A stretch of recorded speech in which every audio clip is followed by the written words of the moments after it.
Hey guys, কেমন আছো তোমরা সবাই? আশা করি ভালো আছো। তো আমিও ভালো আছি।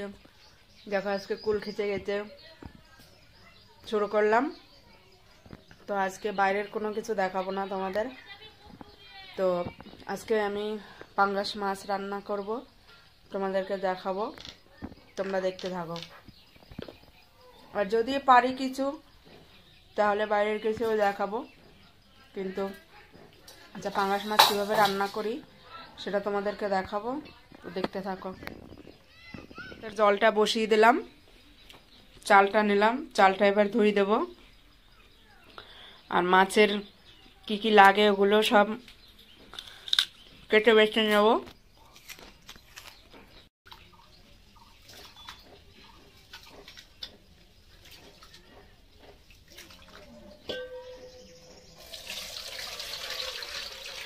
কলের জলে চাল ধুলে পরে ভাত একটু নরম নরম হয়, কেমন হয়, ওই জন্য ট্যাপের জলে ধুয়ে নিচ্ছে। এই যে দেখো,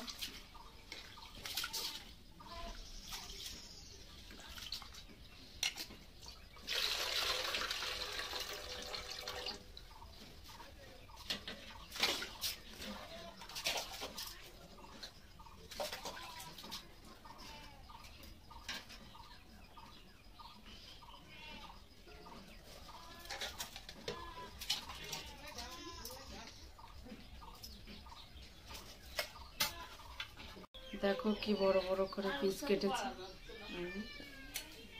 এগুলো তেল তেল একদম। তো এটা এখন ধুয়ে নিয়ে আসবো।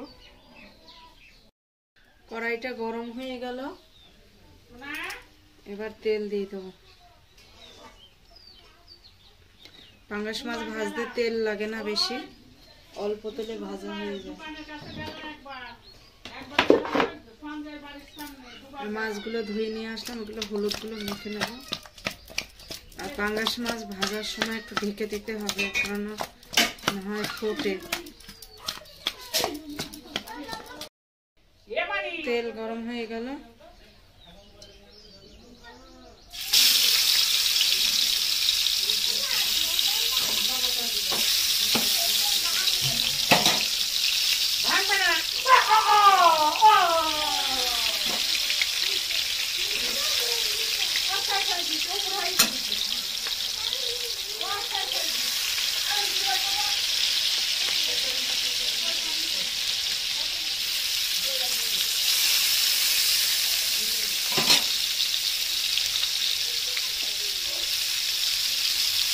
গোদা গোদা করে কেটে দিয়েছিলাম।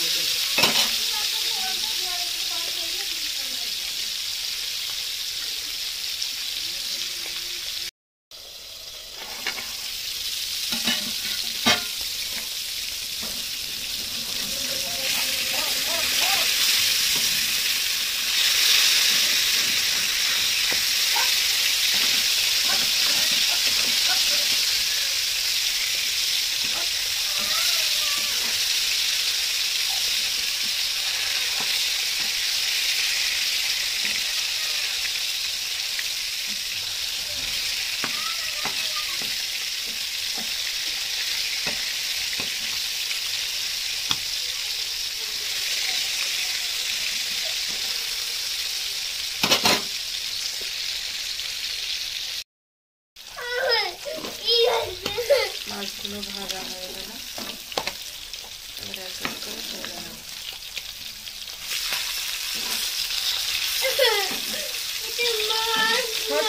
গায়ে যাবে গায়ে যাবে। বেগুন তো এগুলো, এটা তো মাছ, এটা তো মাছ।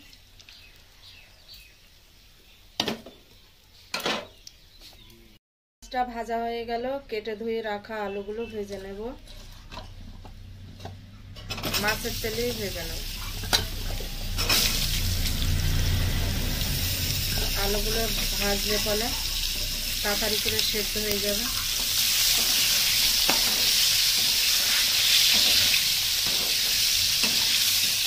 আর এরকম লম্বা লম্বা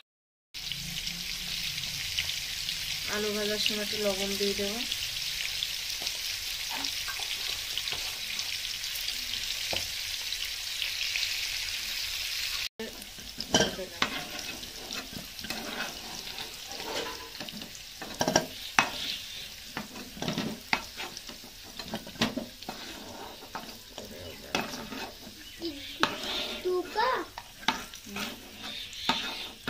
মশলাগুলো আগে থেকেই বেটে রাখা হয়েছিল।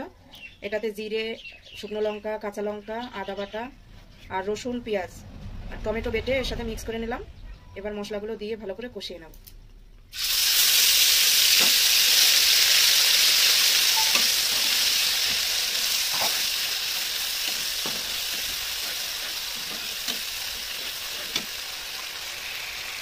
লবণটা তো আলু ভাজা করতে দেয়াই আছে।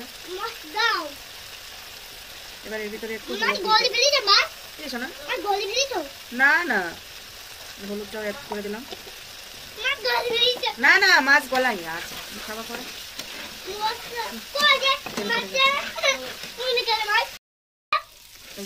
মশলাটা কষানো হলো, ভেজে রাখা আলুগুলো দিয়ে দেবো। কি শোনা তুই কি এর উপরে পড়বি? আর সেই জলটা, মশলা বাটা জলটাও দিয়ে দিলাম। সর গাড়ি উপরে পড়বি।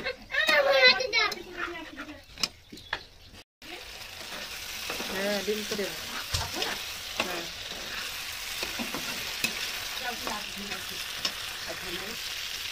এবার কষানো হলো, একটু জল দিয়ে দেবো।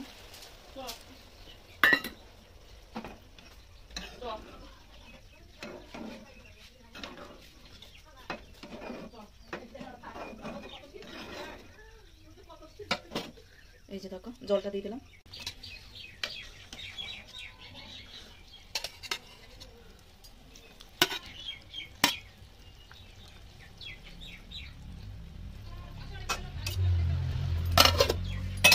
দিয়ে ঢেকে দিলাম। রান্না পুরো কমপ্লিট হয়ে গেল। কালার দেখো,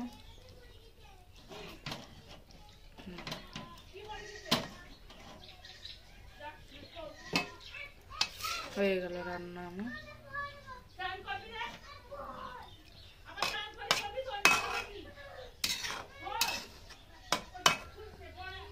তেল একদম উঠে গিয়েছে কড়াইতে, দেখো। রান্নাটা কেমন লাগলো কমেন্ট করে বলো, সাবস্ক্রাইব করো। এইভাবে করে রান্না করে তোমরাও খেও। লাইক করো, কমেন্ট করো, সাবস্ক্রাইব করো ভালো লাগলে। তো নেক্সট ভিডিওতে আসবো, ততক্ষণ দেখতে থাকো। বাই।